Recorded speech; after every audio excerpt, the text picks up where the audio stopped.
From Tally to Cali. It's time to wake up. Wake up! Warchant.com is your ultimate Seminole sports source. And this is Wake Up Warchant, presented by Vitamin Energy. The vitamins. The energy. Now here's Warchant.com's Aslan Hajavandi and Corey Clark.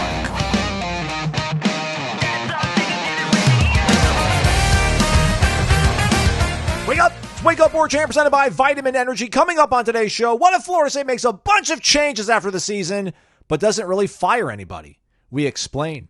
Florida State, are they dealing with negative recruiting? And we get a full synopsis scouting report on the Notre Dame Fighting Irish. Wake Up Warchant presented by Vitamin Energy, vitaminenergy.com. Promo code warchantbogo, warchant, B-O-G-O. Buy one, get one free. It's not case sensitive. All caps, lowercase, it don't matter. Vitamin Energy, the fastest growing energy shot in the world, sold in over 10,000 retail locations. But, I mean, you can't buy one, get one free at the Sunstop, at the Circle K, at the Flying J, at the Pilot, at all the numerous retail locations. That's why I go over to the website, buy one, get one free. Keep it in the desk drawer at work. Keep it in the console of the car. Throw it in the gym bag, the clutch. Whatever you choose, can't go wrong. Clinically tested, clinically proven. Try the variety pack. Find a flavor, find a variety that fits you best. VitaminEnergy.com. Warchant.com, the ultimate Seminole sports source. FSU won 2 months, $1 American. That'll take you into, I don't know, I think by January 5th, Corey, do we have the staff is finalized, the roster is pretty much finalized, or lots of question marks still out there, do we think? I would think by January 5th we'll know. There might be one or two loose ends out there. Maybe one position coach you're still waiting for, or one potential transfer after the spring. Isn't there a spring window too, or is that gone now? No, I think they still have the other two windows. Yeah. So yeah, but for the most part, December is going to be when the roster is put together and the coaching staff is put together. I feel like this show is just going to be a big ripoff of headlines. Although, it's a natural question to ask. I feel like Jeff took a question from the Warchant report outline I sent him and then injected into several headlines. But it's all good. I ripped off Coach Speak the other day, so it's all friendly, sharing and such. It's all the same brand. Yeah. So I think we're all in agreement. And I don't know. Again, I kind of wonder what people want to listen to because that's that's kind of our jobs. And there's just not a lot to talk about when it comes to this game. Although we'll have Tyler Horka from Blue and Gold Illustrated later on the show to give us like a full overview of Notre Dame. Cliff Notes. They're just really good everywhere apparently. So that's going to be fun. And there's just so much uncertainty around this team. Like, what is he going to do? What won't he do? What positions are going to be addressed? Which positions will they kind of ride it out with? And I just hate to sit here and speculate, but I did find it interesting on headlines when you guys spoke about, the number of changes. And I'm with you guys. I think like 5 or more. But I wasn't considering it in terms of the in-season. Because you mentioned, and you might be, I feel like you're much more serious on this show. You're a little bit more comic relief on headlines. Not to minimize your contributions to the program. Thanks, man. I can wear multiple hats, Aslan. Yeah. Obviously, I'm the driving force behind this show. Yes.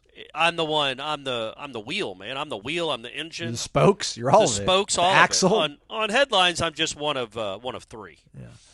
But do you think like these? I think an in-season change would maybe just be like one person, 2 at the most. I don't. I see it as. And the way you brought it up, I'm like, that sounds ridiculous, but that's the way I saw it playing out. I saw it playing out like it's going to be Black Sunday or Black Monday or Black Tuesday, whatever. I just think there's going to be that one day when he announces, Mike Norvell announces that X, Y, Z, A, B have been relieved of their duties at Florida State. We wish them well for their contributions over the years at Florida State and helping us build an ACC championship and setting us up for future success, but we're going in a different direction. I really feel like it's going to be a big hammer over the head dropping of new names, but maybe it could be something where you get 2 out of the way coming out of the bye week and then go from there. Is that the way you envision it? Well, I would just, I would be, because we all think it's between 5 and 7 or maybe 5 and 9. I don't know, but we think 5 is the low end of it. And it's like, okay, are you going to the Sunday after the Notre Dame game, you got 2 games left. Are you going to just axe half your staff in one day? Yeah, no. Like you said, like a Black Sunday. But, I mean, that could be. I don't recall ever seeing that. But it could be where you just get rid of half your staff with 2 games left. on both sides of the ball. You make changes, or you make a change because we don't know who's going to be replacing him yet. But then, it's like do you trickle? Like, do you have 2 on Sunday? Do you have the 2 the Sunday after the Charleston Southern game, and then 2 more after the Florida game? Do you space it out that way? What's the point of that? That's the stuff that that we monitor. If he knows he's going to change 6 guys and fire 6 guys, maybe he thinks it's in their best interest to go ahead and let them know and get it out there now. So other colleges around the country, maybe pro teams around the country, know that this guy's not coming back. And it's not back channel talk between agents. It's literally out there in black and white, released by the university. So-and-so is now essentially on the open market as a coach. And he probably will take a bit of a discount because he's getting paid out by Florida State for the next 2 years. So that's what I just wonder. I don't remember ever seeing a mass exodus announced like that in the middle of a season. So I just don't know. But we've never seen a season like this, so who knows when it'll be. Part of me thinks he might just wait till after the Florida game and then just do it all. But, he might piecemeal it together and string it along, like 2 here, sprinkle 2 here, sprinkle 1 4 days later, 1 5 days after that. I don't know. Because it's like, if you're going to fire 6 guys, what's the reasoning for firing the first 2 on Sunday after Notre Dame? Yeah, no, you're right. That's where I've kind of landed on this, because it feels like you really are scapegoating that particular coach or 2. They're the biggest problems. Right, yeah. We can't work another second with these people. Yeah. These other guys can at least get us to the finish line of this season. These guys need to be jettisoned now, is what it would be saying. So it's like, but you'd want to do all or nothing. But again, I don't pay. Maybe I haven't paid that much attention to college football staff changes. It seems out of the normal to fire 6 and 1 in the middle of the season. Oh yes, absolutely. Right? Wouldn't that be kind of bizarre too? But that could be something that happens. Yeah, I think it's possibly 1 or 2 after this weekend. If something looks particularly bad, that's been looking bad, and it looks worse, that might give you the propulsion to go ahead and get it done. But then I would imagine everything's going to happen like after that Florida game. I do wonder how quickly that will happen, because obviously that early signing day starts on Wednesday. But at this point, what can you really do when it comes to salvaging this high school class? It's in the low 20s. And I was talking to Matt Lacerra about this, our recruiting guy. It feels like when it comes to high school recruiting, if you're not in that top 5, Corey, I don't know. It seems like there's like a top tier. Like if you're in the top 5, you probably have, 2 or 3 5-stars and then like a dozen 4-stars. And then I got to look exactly on the chart probably to see where it drops. But after that, it feels like it's a big drop off. So I don't really even know what the difference would be between finishing 29th and 14th. You could say, right. Well, we got a top 15 class, but that doesn't feel like a. And what does that mean? That exactly. Doesn't mean anything. I agree with you. I think it's it'll be obvious who like the big winners are on that Wednesday, like who signed the most talent, the biggest numbers, and everything else is just it's there's no objective quality to saying one team has the 14th best class and one team has the 17th best class or the 22nd best class. Yeah. So at that point, it's a sheer numbers game. Like you just can't, or I guess you can. You need to have more than 12 kids in this class. You've got to find some guys that you can build with. You hope, but that's my bit. That's the thing I'm most interested in. Not necessarily the star rankings or where they finish ranked at this point, because it's not going to be where you want it. It's not going to be top 5. It's not going to be any stretch. But do they finish 17th or 11th or 25th? I don't care. How many bodies are they bringing in? And how many big bodies are they bringing in? Corey, what do you take from if you were to be told that, a recruit has been told by the staff that this coach is coming back? How much stock would you take into that kind of stuff?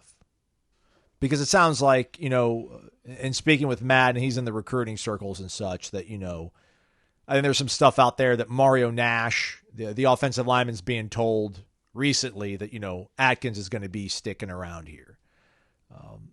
Does that lend credence to that being more of a possibility, or is it just you kind of have to not lie, but, maybe massage the truth a little bit, or have your fingers crossed behind your back when you're sending that text to a recruit at this point? Yeah, man, I don't have any idea how that stuff works behind the scenes. I don't think that you would ever tell a recruit, yeah, he's definitely being fired. before it's public. Right. You can't.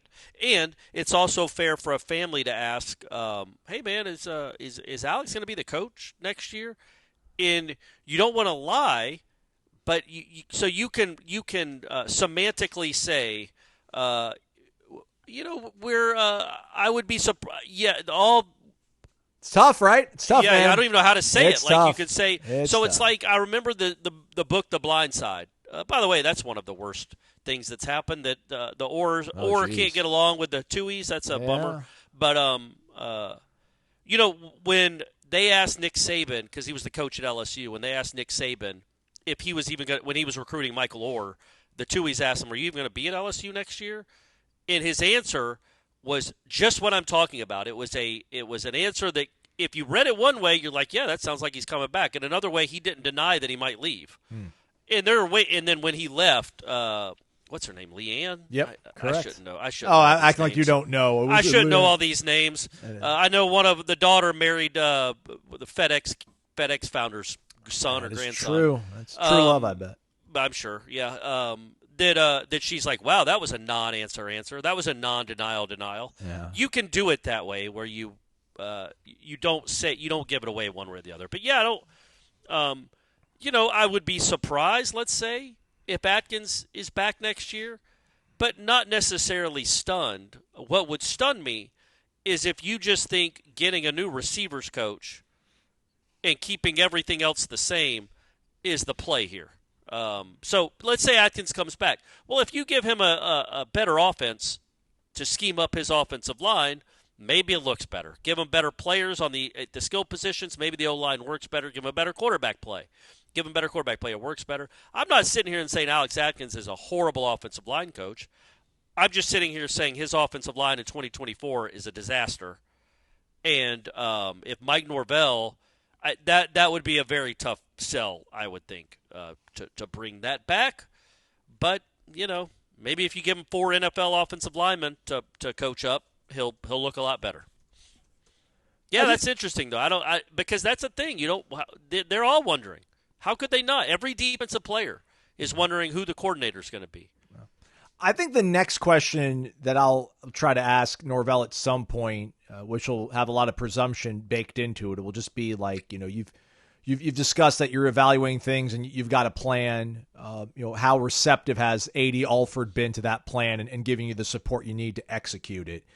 Because if we sit here and talk about they're going to get rid of this amount of guys or this guy or that guy, I don't know how many of us are factoring in, Corey, that there's no longer a cap on-field coaches, right? Like it's unlimited. So, and Ira said this, and I don't know if this is Ira saying. That's a good point. Yeah, go on. Sorry. I don't know if Ira was saying something kind of innocuous on headlines or just trying to, continue a good debate that you guys are having. But, you could quote unquote demote Alex Atkins, like strip him of the OC title, but make him be the O-line coach and then bring in a new offensive coordinator that might be able to marry his stuff up to Alex's scheme. And you could hire some other guys that are full-time on-field coaches to help some of the things that you think might be deficiencies. I mean, that's probably in play, I would think. I think we got a question about maybe it was on this show. We answer a lot of questions. It was on this show or headlines about could you just bring in another offensive line coach and keep Atkins as like a co-offensive line coach? Because what's more cost effective? You can keep Atkins on staff and not have to pay the buyout, and he could still be on staff, but in a lesser capacity. Whether it's like he could be in the Gabe Fertitta role right now. He could bump down to Gabe Fertitta role. You bring in another offensive line coach to be his boss, and maybe that's more cost effective and better for the team, better for your recruiting, better for your stability than just straight up firing him. I can't envision a scenario where it's just him as the O-line coach with no other changes to that position group. I couldn't envision it. But if you bring in a who's the guy that everybody the Oklahoma guy, Bill Bedenbaugh, right? Yeah, because their offense is a train wreck.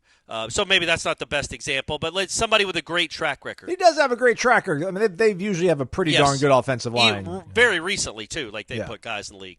And you say, okay, you just got fired. We'll pay get whatever, somebody that's looking for a job. We'll pay you $800,000, not just because you believe in them.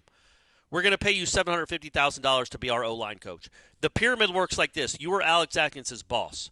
You are in control of who plays. You are in control of the way we teach. Alex Atkins goes by your plan. But, obviously Alex Atkins makes more than you. And if Alex Atkins doesn't like that situation and feels disrespected, well, then Alex Atkins quits and you don't owe him anything.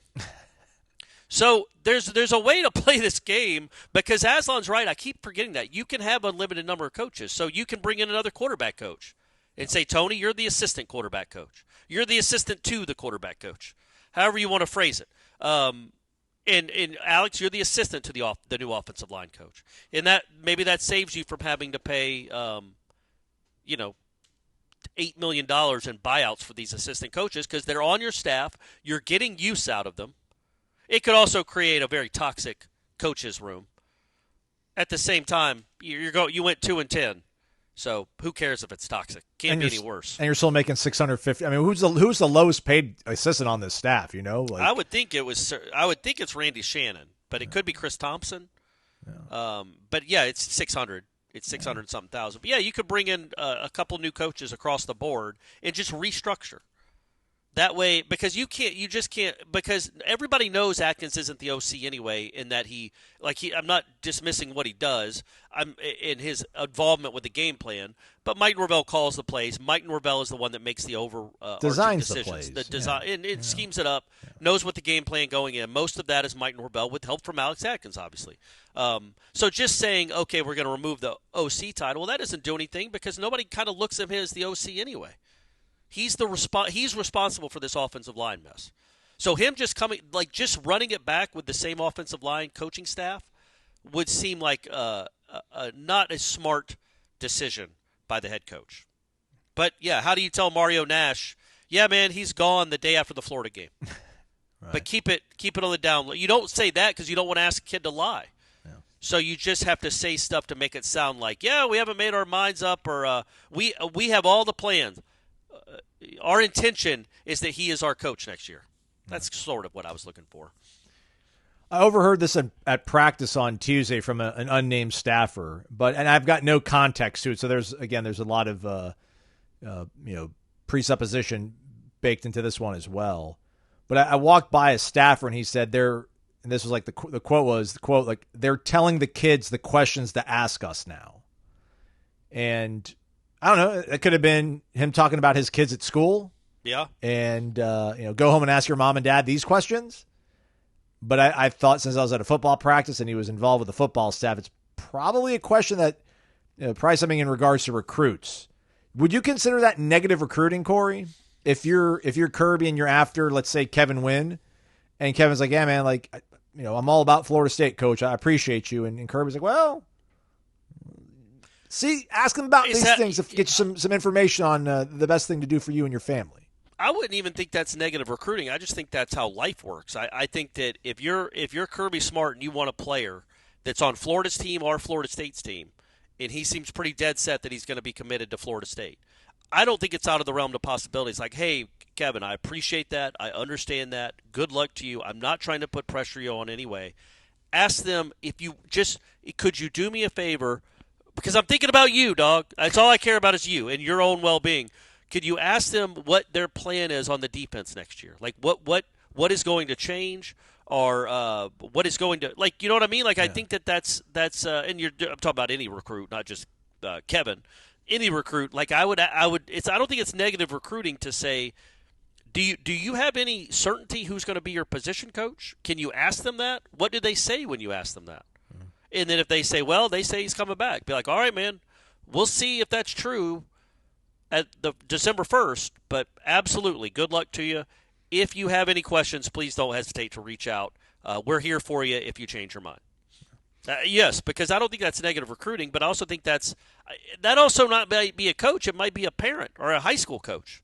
Yeah. Like anybody that's in these kids' inner circles or has something to gain from their football careers is going to want to know, what is this going to look like? And that's why I think if he were to make changes in the next week, what then do you if there's 3 position coaches let go, what do you tell the recruits at that position about the future?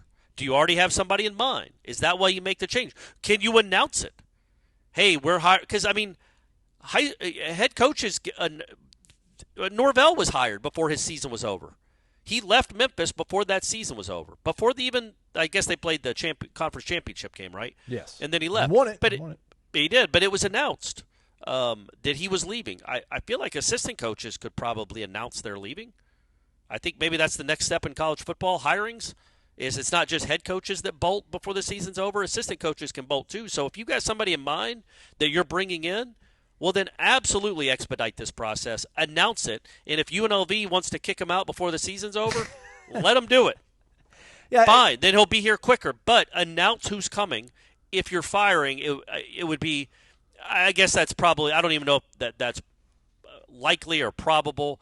But it sure would help on the recruiting cycle if these guys knew who their position coach was going to be, because if you fire them on Sunday and then Wednesday is signing day, are you going to hire somebody at 6 position coaches within a 3-day span and then build a relationship quick enough for these guys to stick around and say, yep, I'm sold? Hey, Norvell's Norvell's organized. That's why we like him. He's organized, right? So you should be able to pull this off. Well, he should have somebody in mind at all these positions already. Yeah, honestly. I think you can say and we're he probably does, right? He can. Don't we think? Yes, I think he can tell them. Back to the point about you can semantic your way around these things. I think you can say boilerplate stuff along the lines of we're going to move really fast, and you're going to really like the guy.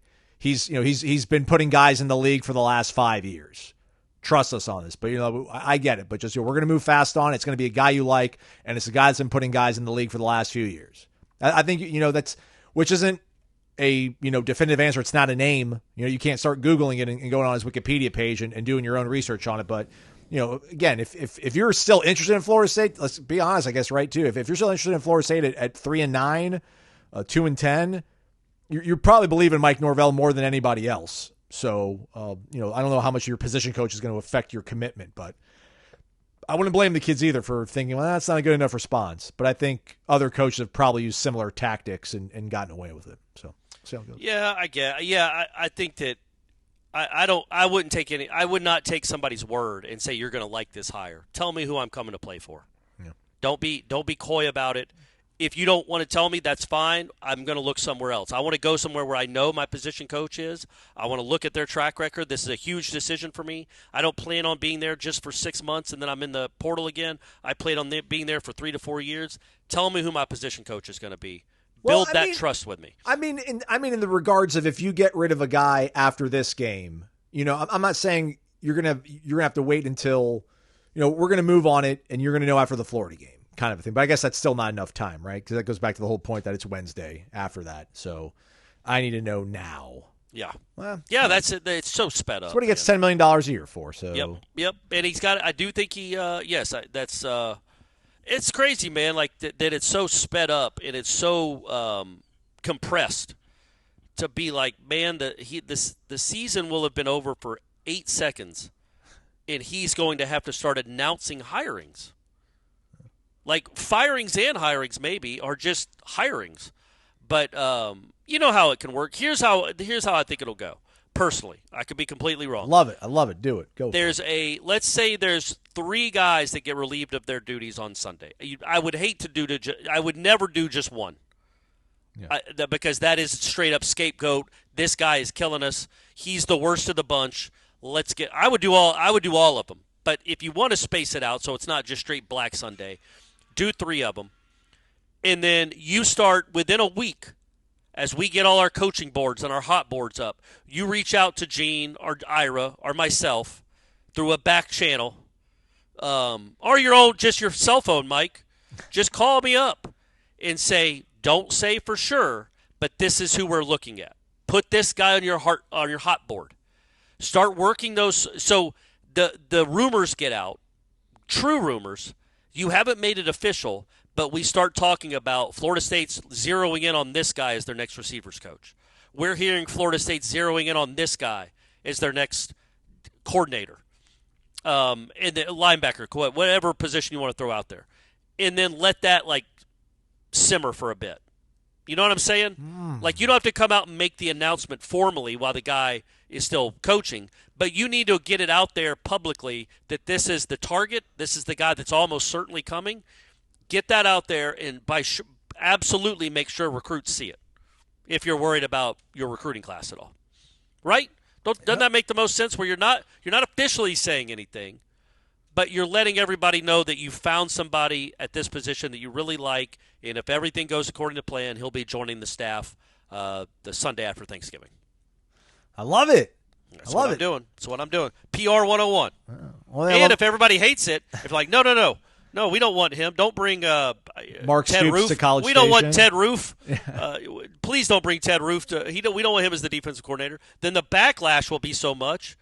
You'll say never mind. We'll move on to someone else. And you haven't officially hired him yet. That's what happened with the Mark Stoops almost at A&M, if you believe the internet, right? And who was it? Shiano at Tennessee. Yeah. Only thing I love more than that scenario is Vitamin Energy, and probably right behind that, the Corner Pocket Bar and Grill, 2475 Appalachia Parkway.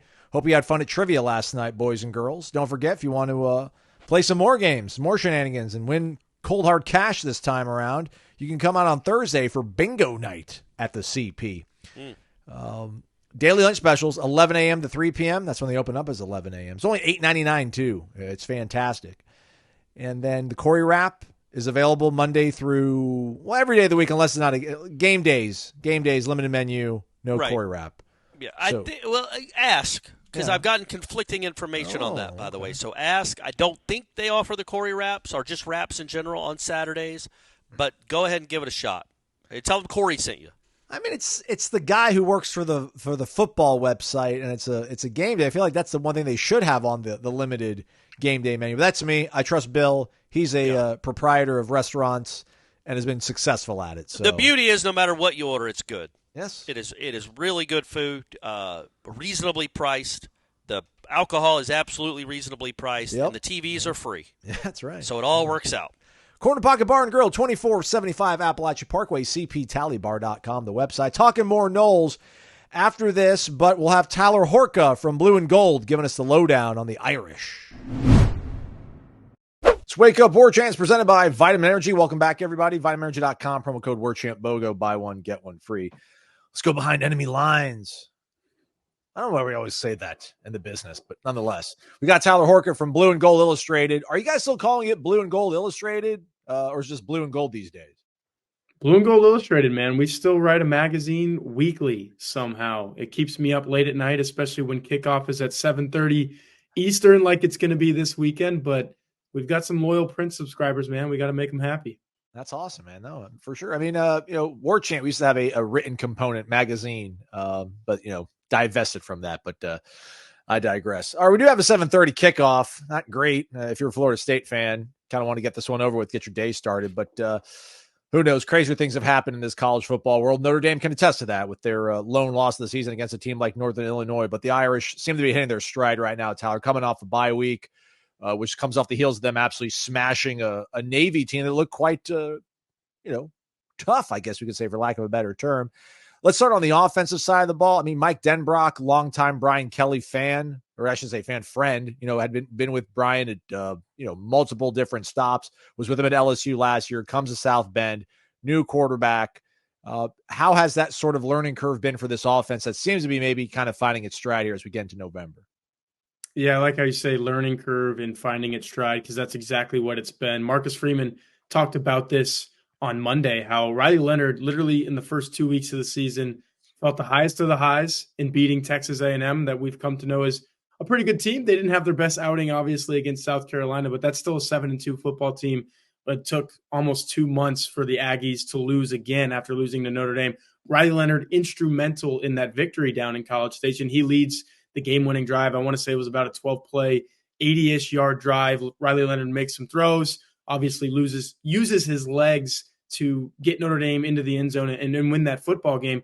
Very next week, doesn't throw a touchdown pass, throws 2 interceptions, looks downright abysmal, doesn't have a rushing attempt in the second half. And that's kind of his bread and butter, right? Notre Dame gets going when he uses his legs. He was banged up in that game, we come to find out, and he's been playing this entire year. It hasn't been talked about a whole bunch with the shoulder injury, but whatever they're doing in the lead up to these Saturdays is working, because like you said, Notre Dame is finding its stride. He is finding his stride as a quarterback, and now he's throwing touchdown passes. He's running in. This is a guy that has 11 touchdowns on the ground. That's more than Jeremiah Love, Notre Dame's number 1 tailback. who has scored in every single game this season. Riley Leonard has more rushing touchdowns than him. So he's doing it all. He is the dual threat quarterback that Mike Denbrock sought after, Notre Dame sought after to bring in from Duke. And everything's kind of clicking. And that's why you said you're seeing these 51-14 type games where Notre Dame just looks like it's going to be able to score enough points to compete and beat anybody in the country right now.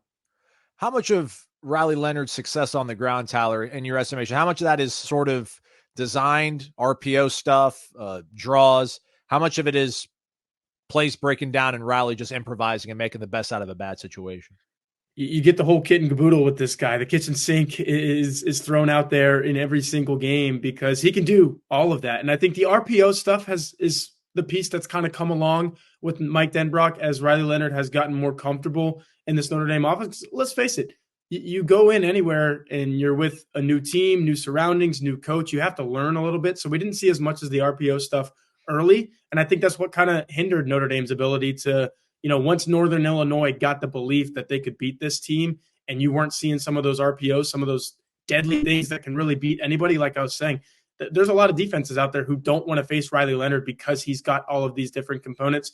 But you are going to see the design runs because you're talking about a kid who's like 6'4", 6'5", and 215, 220 pounds and likes to run, likes to use his legs. He's an athlete, obviously played basketball going back to his days at Alabama. So he's not afraid to get out there and be an athlete. But then, like you said, there's some of the improvising too. As he's gotten more comfortable as a passer, you see him going through his progressions. He knows when something is not there. That's something that wasn't happening in September. Now it's happening late in October. I think you're going to see it in November where you see him drop back and you say, okay, that's not there. This isn't there.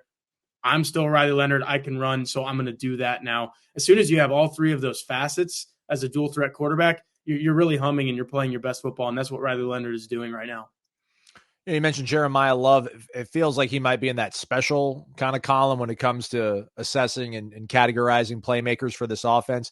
Wide receiver, I know Bo Collins is one of the leading guys they have out wide. It was a guy that really didn't make much of an impact at Clemson, or maybe not as much as he anticipated. Is there any, I don't want to say concern because, again, man, they're a 3+ touchdown favorite against Florida State. But in terms of like a downfield passing game, wide receivers that are dynamic, big play threats, is that something that Denbrock and this offense is hoping is going to come along coming out of this second bye in the season, or are they just kind of relegated to being who they are and what they've been so far? Yeah, so if you spent any time with Mike Denbrock, and we're lucky enough to get him, I'm going to talk to him. I'm not sure when this podcast comes out, but we talk to him every Tuesday. If you go to a Tuesday night session with Mike Denbrock in mid-September, those were all the questions was, hey, who's going to be that guy that stretches the field a little bit for you, can give you that vertical element? Who's going to rack up the receiving yards? It's been Bo Collins to an extent, but as you say, you look at his numbers, you're not saying, oh, yeah, that'd be a wide receiver one at a place like Alabama or Georgia or, some of these offenses that are putting up big numbers. Notre Dame doesn't really have that. What Notre Dame also hasn't had is Mitch Evans looked like an All-American last year until he tore his ACL in the last game of October. He's hardly gotten involved. Jordan Faison is the lacrosse player. If you're a Notre Dame guy, you've seen this kid because he's the dual sport star that everyone longs for and craves for. He hasn't really gotten involved because he injured his ankle against Texas A&M. If you introduce those guys into the fold, and Notre Dame tried to do that against Navy, Faison caught 4 passes for 52 yards, was the team leader in both of those statistics. If he becomes the guy that he was for Sam Hartman in the final half of last season, if he's that for Riley Leonard, all of a sudden you're talking about opening up the field for a Bo Collins or a Chris Mitchell or a Jaden Greathouse. I think Notre Dame's passing offense gets better if you integrate those guys a couple more, because those are the guys that you thought were going to be the staples from the beginning of the season. For whatever reason, injury and otherwise, they haven't been. If they are that in November, I think Notre Dame's passing offense really rounds into form, and then Mike Denbrock has exactly what he thought he was going to have going into the year. This offensive line lost a huge piece in Joe Alt as he went off to the NFL. And, Jim Harbaugh's all about running the football, and that was the first draft pick he decided to take as he made his return to the NFL. The heir apparent went down before the season even started. I know they've been shuffling some guys around. Just how healthy are they up front? Are they producing? Are they protecting at a level that this staff had expected out of maybe some of the more touted guys that they were hoping were going to be healthy going into the season? Yeah, really weird year for the offensive line because you thought you had a couple of veteran guys who were going to start, a couple of seniors in Pat Coogan and Rocco Spindler. they are starting now, but they weren't starting from the very beginning of the year because they've got beat out, quite frankly, by some younger guys. But because of some injuries and attrition throughout the year, those guys are back in the starting lineup. I think they're playing some of their best football. They're two of Notre Dame's best offensive linemen. Billy Schrouth is a junior who did start from the very beginning of the season, but he gets hurt in week 3 against Purdue. He played for the first time since then against Navy, looked really, really good. If you're into Pro Football Focus grades, he was Notre Dame's best pass protector in that game. That's just kind of what he does. He stands up, and it's really tough to get around him. So he's at one of the guard spots. Spindler's at the other guard spot. Coogan, who I mentioned, is the center. And then you've got these two tackles who were starting for the first time going into that Texas A&M game. Emil Wagner on the right side is a junior, so he's been around. You mentioned Joe Alt. He's the guy that learned from Joe Alt. He learned from Blake Fisher, who's with the Houston Texans and has started some games for them this season. He looks like a guy that was groomed by NFL type of talent. But then you have Anthony Knapp on the other side. He's been the hit or miss guy. If you have a really good pass rusher, you line him up across from a true freshman who's starting. This will be, I guess, his 9th start of his career. And you can tell at times that he's only been around in college football that long. So when you put it all together, you have the experienced guys that you mentioned, and then you have an Emil Wagner who you weren't sure how he was going to play, but you're like, okay, maybe he is Notre Dame's next great tackle, that sort of situation. Like I said, you add it all together, and I think it's been a steady progression. It's kind of mirrors what Riley Leonard has done in looking a little shaky early on, but by the time the calendar flips to November and you're a one-loss football team, I think Notre Dame is starting to feel pretty confident in what they have up front on the offensive line. Last thing on the offense, just looking at PFF and just seeing snap counts, I can't imagine any other program Division I has as many tight ends playing as many snaps as Notre Dame seemingly has.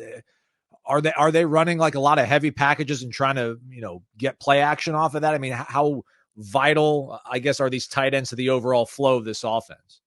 Yeah, you mentioned the RPO stuff earlier. That's where you kind of see the tight ends show up in the passing game, because you get the play going one way and you think it's going to be a running play. You got big Mitchell Evans out there who's going to be the blocker. All of a sudden, nope, Riley Leonard pulls that, goes the other way, and you have Eli Raridan, one of the other tight ends, wide open in the flat. Notre Dame actually scored a touchdown on that type of play earlier this season. And then Notre Dame loves to run the ball. Marcus Freeman said it this week in his press conference. He's been saying it since he took over for Brian Kelly at the end of 2021. We're a run-first football team. What that has meant for Notre Dame is usually put 2 or 3 tight ends on the field and run behind them. And you see that with Jeremiah Love and Jadarian Price. A little bit less of that with Mike Denbrock. I think he's a little bit more new school, new age, spread the field out a little bit. But you will still see some instances where there are 2 tight ends on the field. Notre Dame knows it's in a short yardage situation. Run behind those guys, use them as more mobile offensive linemen, if you will. That's kind of always been Notre Dame's MO. And even with Denbrock, you still see some of that in the Irish offense. Let's flip sides of the field here. I mean, this is going to be the immovable offense versus the unstoppable defense. I mean, Florida State's offense near the bottom in every major statistical category in Division I football. Meanwhile, Notre Dame, the passing defense is out of this world. And this is Marcus Freeman's calling card, obviously. Him and Mike Norvell have gone back several times in the past when Freeman was in Cincinnati and Mike was at Memphis. They also locked horns in 21, I think, down here. That might have been his first season at Notre Dame. Just how good, I guess, I'll let you explore however you want with a very generic question, but just how good truly is this Notre Dame defense right now? Yeah, it's Marcus Freeman. Obviously, he's had his handprint on this thing, like you said, for 4 seasons now. If you go back to 2021 and his lone season as defensive coordinator before he took over as head coach in 2022. But it's also Al Golden, who got here in 2022 and has really been, for my money, one of the best coordinators either side of the ball in college football the last couple of seasons. It's talent for sure. Like Xavier Watts is going to be an NFL safety, and you see a lot of Notre Dame defensive backs starting to pop up in the NFL. I mean, Harrison Smith's been doing it for years, but it's Kyle Hamilton, it's Cam Hart. These guys are NFL Sunday starters types of players, and Notre Dame has more of those on the roster right now. So that's the defensive, the defensive back piece that you're talking about, the secondary, the passing game. Number 1 in passing efficiency defense last year. I think they're top 5 again this year. It's just impossible to pass on these guys. But I keep going back to things that Marcus Freeman said, and his press conference was I'm about to post an article today where his press conference was a little bit less somber, if you will, than Mike Norvell's. I listened to Mike Norvell's in its entirety, and there was one question asked about Notre Dame, and everything else was kind of like a eulogy for this Florida State offense. It sounded like. Anyway, I digress. On the Notre Dame side of things, it's Marcus Freeman was talking about how, yeah, you have all of these defensive backs that are probably going to play at the next level, but you also have Howard Cross and Riley Mills, 2 defensive tackles in the middle of the defensive line who will probably play in the NFL as well. And when you get some disruption up front against some of these offensive lines that can't handle that, quarterbacks, quite frankly, which Florida State probably has, that can't handle that kind of stuff coming at them up front, it gets so much easier on the back end, so much easier for the DBs, linebackers, all of that. And that's, to answer your question in a more simplified fashion, that's allowing Notre Dame to be so good defensively, is that it has players at all 3 levels. It has the defensive coordinator to coach them up. And yeah, we're really seeing some of Notre Dame's best ball being played on that side of the ball for sure. Is the defense like cat defense, like they say down here? But you cover that cat, I'll cover this cat. I mean, how much of what Al Golden does is it bringing pressure? Is it tricking quarterbacks into thinking they're seeing something pre-snap and then changing things on the back end? Or is this really just the result of just really sound fundamental football by talented athletic players? It's a little bit of all of that. And I would say it's definitely a man-heavy defense. And that goes back to the guys that you have that can, like Xavier Watts is a safety that I mentioned. He could play man against any, like he looks like a cornerback out there if you're asking him to play man. And then the corners themselves, the Irish are definitely going to miss Benjamin Morrison, who went down with a season-ending injury. He's another one of those NFL guys for sure. But he's been replaced by a true freshman in Leonard Moore, who, it's crazy. Like, he looks exactly like Benjamin Morrison did in 2022 when Benjamin Morrison was a true freshman who picked off 6 passes in 5 games at the end of the year, ends up being an All-American. Like, Leonard Moore is that type of player. Christian Gray is that type of player. So Notre Dame can man you up, and then because it has so much confidence in that, that's where Al Golden is saying, I'm going to get tricky here, and I'm going to send this guy as a blitzer on that play, and then this guy's going to come on that play. That's some of that disguise stuff. And sometimes it's not even disguise. Like, I've seen offenses kind of point out, like, hey, he's the one that's coming on this play, and Notre Dame still wins that play. And that's when it goes back to, okay, the confidence is there from the coaching staff, but as you said, the confidence is also there from the player personnel standpoint, that they feel like they can match up with anybody and beat anybody. And that's basically what we've seen happen the last couple of seasons. I think they'll match up well against Florida State's offense, Tyler. I think that's a good matchup for the Irish. Just to give some kind of a glimmer of hope, which again, not a lot down here, but I don't know how indicative the final score was between Notre Dame and Louisville, but was there anything from that game? The Northern Illinois game just feels like such a fluke. So I don't think there's a lot to draw on that, but was there anything in that Louisville Notre Dame game that you think could wind up biting, Notre Dame in the bud, down the road? Is there something that maybe a team that's got some sort of comparable talent level could duplicate that Louisville had success doing against Notre Dame? I'll actually combine a couple of pieces from that Louisville game and the Northern Illinois game that you mentioned. It's probably more of a fluke than anything, but some shock value early. And I don't know if Notre Dame has totally gotten rid of this, and I could be just speaking about something that isn't even an issue for these Irish anymore, but Louisville gets on the board and is up 7-0 early because of a fumble kickoff return. On the very first kickoff of the game, all of a sudden Louisville's up 7-0, and you're thinking, oh man, this is kind of what happened against Northern Illinois, because Northern Illinois had a kind of crazy, fluky 83, I think it was, yard touchdown pass to the running back out of the backfield. And you don't see Notre Dame's defensive players staring at the back of someone's jersey going into the end zone quite often. These Irish just don't give up too many big plays, but it's the fluke play like that I think, I'm not sure where Florida State is from a confidence standpoint right now. I think I heard Mike Norvell in that press conference say he's not even sure where Florida State is. But if you get a play like that and all of a sudden you're staring up at, these hallowed scoreboards at Notre Dame that are still pretty old school, and you see 7-0 or whatever for Florida State, you could say, okay, I mean, that's something to build off. And then you start putting doubt in the minds of a Notre Dame team that feels like it has to win every single game from then on to get in the college football playoff. I think those are the types of things. X's and O's wise, like if Notre Dame plays its game, it probably you see it in the betting line right now. It's favored to beat Florida State. Should beat Army. USC is a mess. Virginia is not a very good ACC team. It's supposed to win all these games. Maybe that is a factor in the Irish's mind, though, where like they see something in front of them and maybe they slip up. And it was an emotional type letdown in the Northern Illinois game, right? I mentioned it at the very beginning of this segment. You had the A&M win, and then all of a sudden you're losing to Northern Illinois, and it hits you like that. So if Florida State can hit Notre Dame like that in some type of way, then I think the seed of doubt can be planted. And maybe talent, like you said, Marcus Freeman said it at the beginning of the week too. The talent level is actually pretty comparable. If you can just get in a game, if you're Florida State, then maybe you can somehow be there at the end of a 60-minute ball game. But you can't turn the ball over like Florida State has been, and all of those different types of things. But if Notre Dame just plays its game, I kind of like the Irish in this one, and I think you do too. Yeah. Safe to say that one, Tyler. Just on the way out, again, full transparency, we're recording this on a Tuesday afternoon, so this is before the first edition of the college football playoff poll drops, but it might be one of these uncharted things because obviously it's the first time we have this 12-team playoff, but I guess how do you sense, or can you sense how the team has been able to kind of manage the top 10 ranking, but then obviously they're going to be, I would imagine, I'd be hard pressed to think they're not going to be in the top 12 of this first college football playoff poll. Is there any concern about maybe like the maturity of this team and how they'll handle just kind of this pressure of knowing they have to, the good part of it is they do control their own destiny, but then it's like, all right, man, all of it's in your hands and you don't want to be the one that messes this up.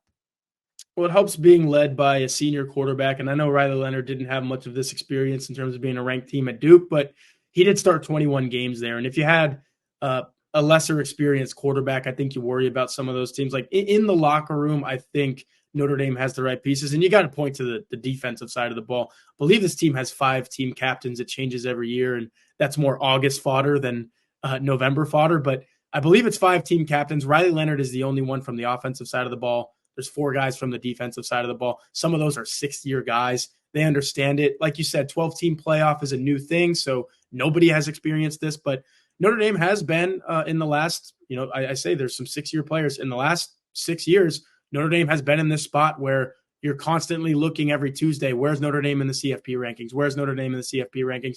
I think the guys that have been around for that will draw on that, and will kind of use that to explain to some of the younger guys what it means heading into this Florida State game. And Marcus Freeman actually alluded to that on Monday too. He said, you can't stop these guys from looking on Tuesday night, even with the election tonight. These guys are going to look at the CFP rankings and know exactly where they stand. And I do think there's enough older guys in the locker room to kind of say, hey, doesn't matter. Let's go beat Florida State on Saturday. That's Tyler Horka, everybody, staff writer for Blue and Gold Illustrated. If you're a member of warchant.com, that's a great thing about being part of the On3 network. You can also go check out their message boards. Now you can't get in there and actually like comment on things. You can read and see what they're saying about the upcoming game, as well as all the great stuff that Tyler and the guys are doing over there at Blue and Gold. I'll be up there looking forward to it. Weather's not going to be that bad, looks like, Tyler. Like just a standard, like highs in the 50s, lows in the 40s kind of weekend up there in South Bend, it looks like, I think. Yeah, we get those in November, we'll take them because I've only been on this beat for 4 years, but I've had my fair share of snow games. We're not getting one this weekend, and we can all be thankful for that. That's Tyler Horka, everybody. Thanks so much, Tyler. Appreciate it, man. Yeah, thank you. It is Wake Up Warchant. It's presented by Vitamin Energy, vitaminenergy.com. Promo code warchantbogo, warchant BOGO, everybody. Corey, how tricky is this quarterback situation remaining? I mean, you asked Mike about this on Monday, and I was thinking about it at practice on Tuesday, and probably not fair to expect these guys to make like some sort of huge leap in season, being how young they are. But at the same time, you haven't played a lot of football at this level, so you should have a lot of room to start growing and kind of getting close to hitting your ceiling. Will you learn anything new about these quarterbacks? It's just every week, Corey, right? There's teams that are completely outmatched, but somehow figure out a way to make it a competitive football game for 60 minutes. Feels like Florida State will probably need something different, special out of one of the quarterbacks. Is it fair to hope they can work a miracle in this toughest of matchups they've had this season? I mean, hope. Yeah, it's fair to hope. Don't believe that it's going to happen or think it's going to happen, but you can hope. We can all hope. It's great to have hope. This is a really bad matchup. This is a team, Florida State, that's given up a bunch of rushing yards lately, and they're playing a team that is physical, that runs downhill, that has a quarterback that runs a lot and is a good runner. And I think he's ran for 11 touchdowns. Correct. This season, which is almost as many as you've scored as an entire team. So it's not going to be a win. And I don't foresee, just because you can't move the ball on anyone, that all of a sudden you're going to move the ball on one of the better defenses in the country. That doesn't seem plausible. So you're just looking for moments, and maybe one or both of them can have some nice moments that is something to build on.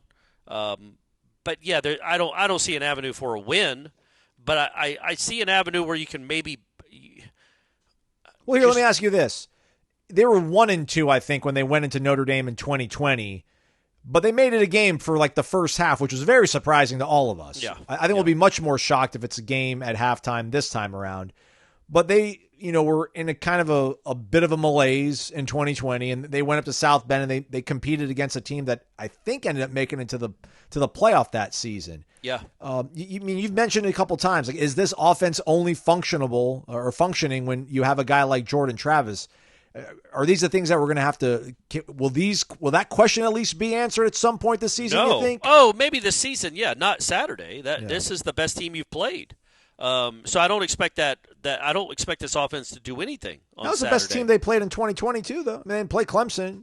It was the best team they played all year. And they had a quarterback that ran a lot that game, made some special throws. Tamorrion Terry had his only good game of that season, and he was an NFL caliber wide receiver, and he made some big plays in that game. The offense looked good. The defense did not, but the offense looked good. I think they got a turnover early, and that was Jordan Travis. Looked like, okay, there might be something there. It was 2020, but it looked like there might be something there. He's a pretty special, unique guy. But, yeah, completely different situations, I think. But, it would be nice. It would be nice to see one of these guys make a couple of special-type plays to keep them in the game. Right now, again, just from what I've seen in games, even though he had the 3-turnover stretch, I think Brock Glenn gives you the best chance to move the ball consistently. I think he gives you the best chance to,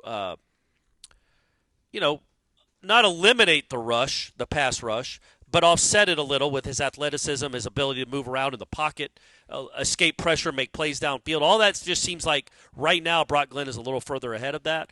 So maybe it could be the Brock game, man. Like, maybe he goes out and leads 3 touchdown drives. Folks, it does happen. It's happened all across this country that teams have scored 3 touchdowns in a game. Houston went and beat Kansas State. I mean, that's not Notre Dame, but Houston's been struggling at the bottom of Northern Illinois went in and beat Notre Dame. So it does happen. This team hasn't scored 3 touchdowns in a game all season. If they were to do that on Saturday night, no matter what the score is, I think that's a win. I don't care if it's against their third stringers. Get some momentum with one of these quarterbacks. Again, I just think watching Kromenhoek, you're banging the head against the wall against North Carolina on Saturday. And again, it's a lot of it is because the offensive line doesn't protect real well, but sometimes it does, and he still feels it a little bit. I just think Brock Glenn is a little bit ahead of him right now. I would almost be like Brock gets the Notre Dame game, Luke gets the Florida game. They both split Charleston Southern.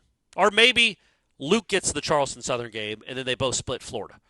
Like, I don't know. But, again, it's so hard to judge. I think Brock has some stuff to him. I think Luke has probably a little bit better tools, as I said.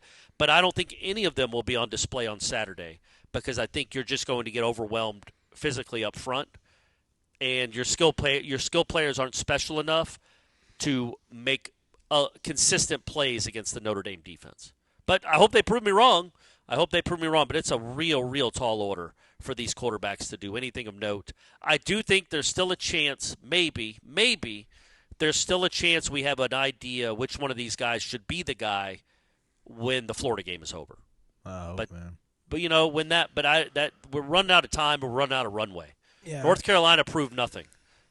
Miami and Duke didn't prove much either. So we're kind of running out. Neither one's taking it by the horns. But we're kind of running out of runway to be convinced, absolutely convinced, that one of these guys is the answer next year. Yeah, where I'm at right now, it feels like, if you lost Luke, I think you could get burned bad. I think he could end up somewhere, if he could end up in a really good situation, he probably would flourish. I just don't know if you'll be able to create that kind of situation for him this quickly. So I feel like Brock, if you can improve kind of around the margins to a certain degree and then maybe bolster, either give him like a special running back, 2 good guards, so he's got maybe a little bit more time, or a really good receiver, one of those things. I think Brock probably gives you a better chance. But if you maximize Yeah. every other thing, I think Luke is probably your best bet. But if you can't get to that point, like if you can't build the beautiful bridge with all the lights and all the beams and all that kind of stuff, Brock's probably your best bet. And I just think when it comes down to the recruiting aspect of this core, like last sort of thought on the way out here, there's going to probably be a very small amount of elite players in the portal, I feel like. Maybe I'm wrong, but I just think whatever was out there last year was mainly because Saban retired, Kalen DeBoer left, Jim Hart, the teams that made I don't know how many teams that are going to make the playoff this year, how many of their head coaches are going to leave, creating this domino effect of like a mass exodus of talented players from good programs. But then those guys got gobbled up by the Oregons and the Texases. So like Florida State's going to have to probably go group of 5 and get guys that have produced well at that level. Those guys probably can create enough of a foundation for Brock to do well. I don't know if they can create enough of a foundation for Luke to totally shine and tap his full potential. Yeah, I think to give us hope, this is something I kind of did want to talk about today because I accidentally said selling hope. We're not selling anything. That makes it seem like we can't be trusted. We're just selling like nothing, like propagandists, like nothing to see here. Iraq is winning the war. Don't believe the media. We're not selling anything. But there is hope in that. I just keep coming back to this, man. I don't know how many guys on the SMU offensive roster, the depth chart, how many of those guys were recruited by Florida State? Literally, how many? I do you think there were any? Maybe Brashard Smith, just because I think he's from Florida and he was at Miami. Oh, the kid, he was at Miami, right? Yeah. So the quarterback wasn't. I doubt many of the linemen were. I don't know if the tight end was. He's good. I think he's been lost for the year, by the way. But yeah, Russell Maryland's kid. Yeah. Is that really Russell Maryland's kid? RJ Maryland. How about that? Yeah. Miami connection there at SMU, but SMU's got an inside track to play in the ACC championship game, which is essentially a playoff game. So they're gonna be in the playoff. SMU with guys that Florida State didn't try to recruit. The point is that there is an avenue. I get it. Florida State should not be having to use SMU as an example. You should be using Alabama and Ohio State and Georgia as an example. But when you're coming off 2-10, that's not feasible. But you can, if you get the right offense with the right players, it is not impossible to build this thing back very quickly, even if you don't have the top 10 recruiting class in the country. Yeah. I don't even know what SMU's recruiting classes have been the last 2 years. I'm guessing they've been well below Florida State. And I'm guessing they will be again this year. So just like there's great players everywhere.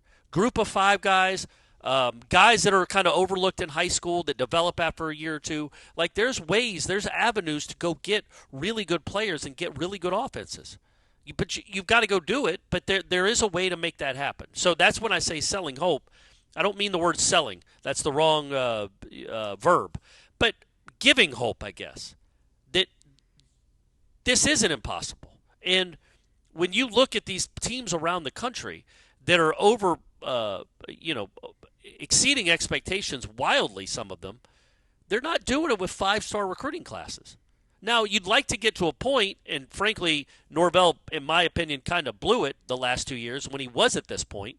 You'd like to get to a point where you're winning so much that you will, but just by nature, recruit top 10 classes and keep those guys. Florida State didn't take advantage in the recruiting cycles the way they should have for the 19-game winning streak. They just didn't. And they just sent 10 guys to the league, Aslan. One draft, they had 10 guys drafted. And it didn't make a dent in the recruiting classes. That's on Norvell. That's an issue. That's a problem. But you can get back to where you want to be. You can be in contention for the ACC championship next year. Right now it's who? SMU, Miami, and Clemson. And Pitt was there until the other night. Well, man, you certainly should expect to be better than SMU and Pitt. You know you have access to more talent than SMU and Pitt. You just got to go. You've got to bring people in that can evaluate and develop and recruit. And if you can do that, you can get right back there very, very quickly. I don't think SMU has the best coaching staff in the country. I think they've got a really good offensive coordinator that would give up the sport if his team averaged less than 15 points a game. I don't think Rhett Lashley would be able to ever accomplish that. So, again, that's where I'd make the change. That's where the change has to be made. But you go get yourself an offensive coordinator that knows what he's doing and brings in his own guys and can put together an offense, all of a sudden you're a winning team again very, very quickly. They did develop their own quarterback, but yeah, I mean, Justin Osborne's an offensive lineman that came in from Auburn. Ja'Kai Clark's a guy they brought with them from Miami because Lashley was at Miami before he took this job. But neither one of those guys, I'm assuming, were starters, right? I would guess. Clark, I think, was at Miami for a few games, but yeah, they weren't entrenched stalwarts at those programs. Logan Parr's a guy who was at Texas and only could do. I mean, that's just how far ahead like Texas was. I mean, he was only doing like point after attempts and things like that, but I think he's part of their mix. But yeah, to your point, so last year Florida State was 12th in high school recruiting, SMU was 99th. In 2023, Florida State was 22nd, SMU was 69th, and then in 2022, Florida State was 23rd, and SMU was 70th. Yeah. So identify the right guys in the portal, get them, develop them. Well, it's interesting too because they went and got the T.J. Fergusons and the Richie Leonards. Now, Richie Leonard was probably the best lineman on this team before he got hurt, but like they went and got backups at other. Well, Richie Leonard was a starter. Ferguson was a backup at Alabama. I don't think that's worked out real well. Yeah. And a lot of these backups at Alabama have, frankly, not worked out really well. So that's going to be the fine line that we watch and see what they do. Is are you going to go get a Texas guy that only plays on point afters? And then also, is that offensive line, Aslan, is that offensive line more talented than yours? The SMU one. The one that took a backup at Miami, a backup at Texas, a backup at Auburn. Are they better? Are they just more physically gifted across the board than yours? Or is there some sort of, I don't know, man, there should be some. Integrated better into an offense. They've been. That too, and also coached better. All of that. Again, if you can get the pieces to win next year at Florida State. You can get them starting December 1st. You can get the necessary pieces are out there. They might not be the best receiver on Ohio State's team. It's probably not going to be Jeremiah Smith. Probably not getting K.J. Bolden back. But you can go get the pieces to make this a winning team next year and maybe challenge for an ACC championship next year. It's out there. There is a path to it. So I just hope that. But so there's also a path to 3-9 again. Again, I'm not just selling rainbows and puppy dogs. We've seen that this thing can collapse. They can make bad decisions. But I think he is very, very determined to make sure nothing like this ever happens again. I am fascinated to see what that involves because we'll know everything without him ever saying it. What mistakes he made, where the mistakes were, by who is still on this coaching staff, and how they hit the portal starting in December. Well said. Abrupt ending. That's a wrap for us, everybody. Oh, yeah. So, hey, I wanted to give a shout-out to Shanna real quick. She said a question because I was lamenting yesterday that we don't even know what to ask. Her question, it's good that she listens because I'll be honest. Finally, Finally, she learned. Finally, now she's listening, huh? I thought she hated my guts. So it's nice to know that she listens. She said, how about somebody asks, what are you going to do to make sure this doesn't happen again next season? Like 2 specific things that he's going to do differently. I think that's something the fan base wants to hear. Okay. Maybe not 2 specific things, but what are you going to do personally to make sure this never happens again? I think that's a fair question to ask. Okay. All right, we'll see if maybe after hey, do that in South Bend on Saturday night, my man. Ask him. Don't be afraid. All right, we'll see how that all works out. All right, Jeff Cameron Show, 1 to 4 o'clock. We'll be at practice on Wednesday. Check out the website. Warchant Report dropping later on as well, as will Coach Speak. Mailbag show going down rest of the week. I'll be traveling, so no live show, but we'll break up 2 mailbags, 2 more shows. That's how we roll. He's Corey Maslon. Thanks for listening to Wake Up Warchant, presented by Vitamin Energy.